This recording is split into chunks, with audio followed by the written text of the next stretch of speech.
There is no bigger fraud in sports than Kliff Kingsbury. Manti Te'o's girlfriend was more real than counterfeit Kliff. Danny Almonte's birth certificate more legitimate than Kingsbury.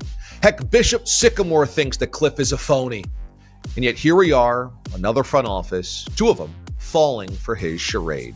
Before we go any further, remember to subscribe. Click on that button below me. I appreciate it very much. New videos almost daily. Now, we've got the Raiders left at the altar as Kingsbury bolts for the Commanders' offensive coordinator position. For a moment, let's put aside that the silver and black have dodged a well-coiffed, slick-dressing, good-talking bullet. Kliff on the strip?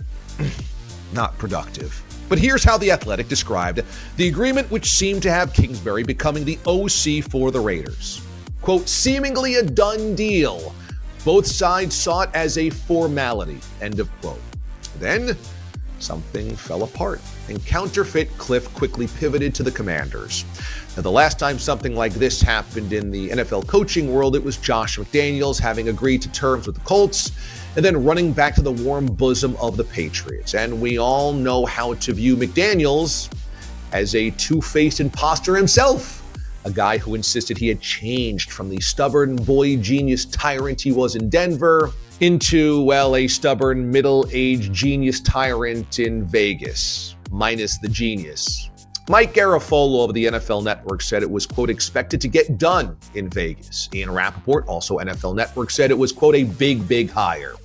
Both work for the league-owned arms of the media. Either every insider in the NFL got served bad intel, or Kliff told the girl he was in love and then started DMing another girl on his way home from that date.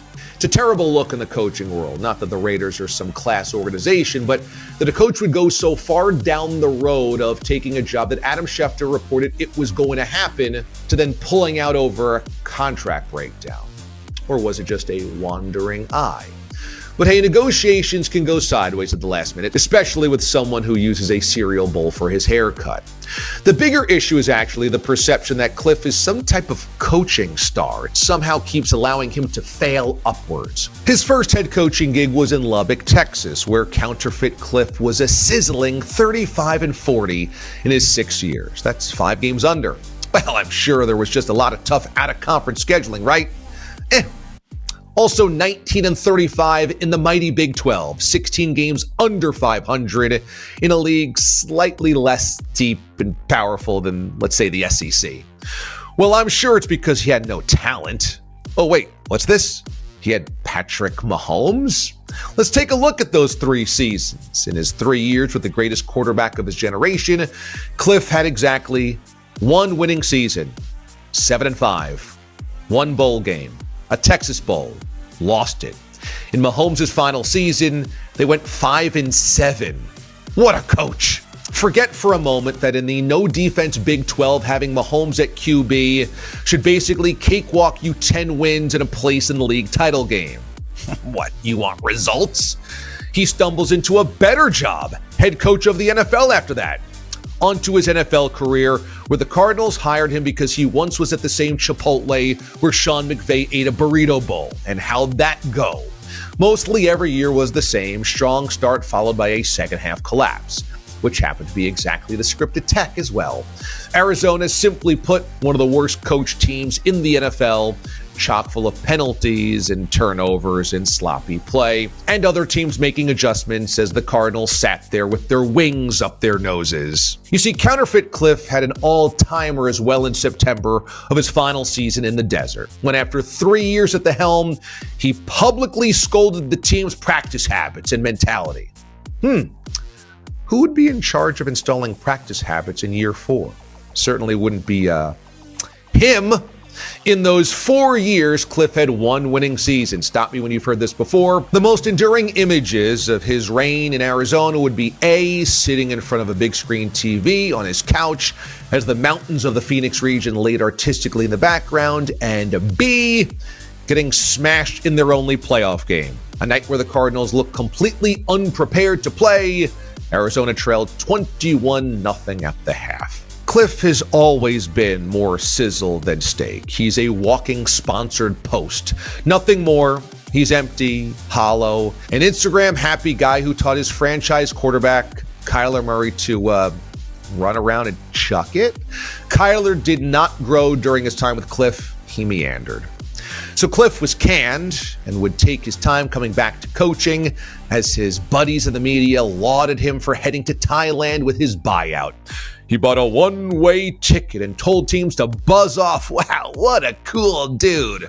He's like McConaughey in Dazed and Confused with a playbook and headset. He's likely on some hammock sipping a lemongrass martini. Well, that didn't last long because a few months later, he became an offensive assistant and quarterbacks coach at USC, inheriting the greatest quarterback prospect of the last 20 years, according to some scouts. And with Caleb Williams, expectations ran wild. The Trojans were supposed to be a playoff contender, minimum Pac-12 title game. And the Trojans finished 8-5, fifth in the Pac-12. Caleb had a far worse season than before Kliff got there.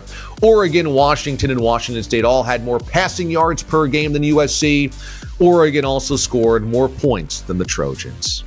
Genius. So when the Commanders hire counterfeit Kliff and he's entrusted to run some explosive offense because Dan Quinn certainly doesn't know that side of the ball, well, I assume they're going to expect big things in DC. And they shouldn't. Notice that Kliff is aiming at teams that have a head coach who's lost on offense, like Antonio Pierce and Dan Quinn.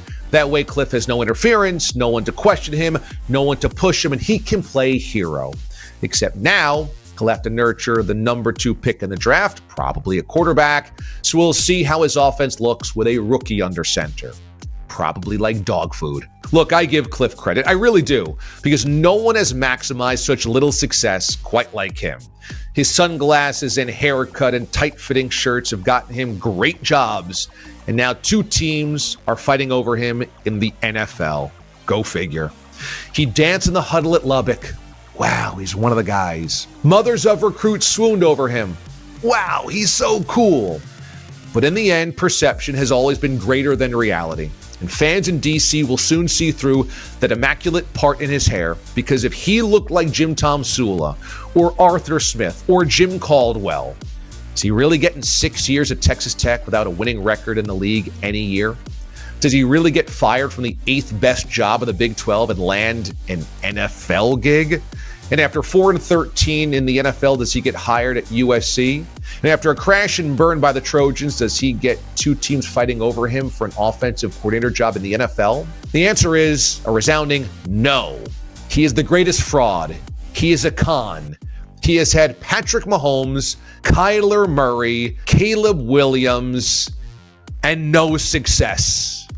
He is counterfeit Kliff. Hey, I love the comments that come into all of these videos. Definitely leave one below. I'll respond to the first 20 comments down there. Also, click on this button right next to me to subscribe to this channel. More videos coming every single day. Thanks so much for watching, everybody. I'm DA, Damon Amendolara. We'll see you next time.